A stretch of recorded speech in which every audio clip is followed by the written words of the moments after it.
هیمێ دوو ماڵە و چما هون ji min re dibêjin ya xudan ya xudan û ew tiştên ku ez dibêjim hûn nakin.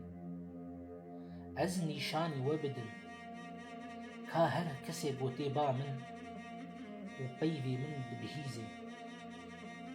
Wan tînê cih wek kêya?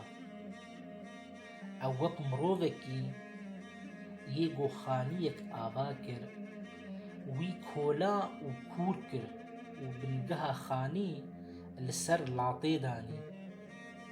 Gava lehî rabû pêlên avê li xanî dan lê nikarîbûn xanî ji cih bilebtîn çimkî ew saxlem hatibû avakirin. Lê ew gopeyva min dibihîze û nake. Ew mîna mirovekî yê goxaniyek li ser axê pê bingeh ava kir, lehiyê li xênî da û ew di cih de hilweşiya û ketina wî xanî gelek dijwar bû. Pirtûka pîroz, encîl, silav û rêzxweş bo birayên hêja.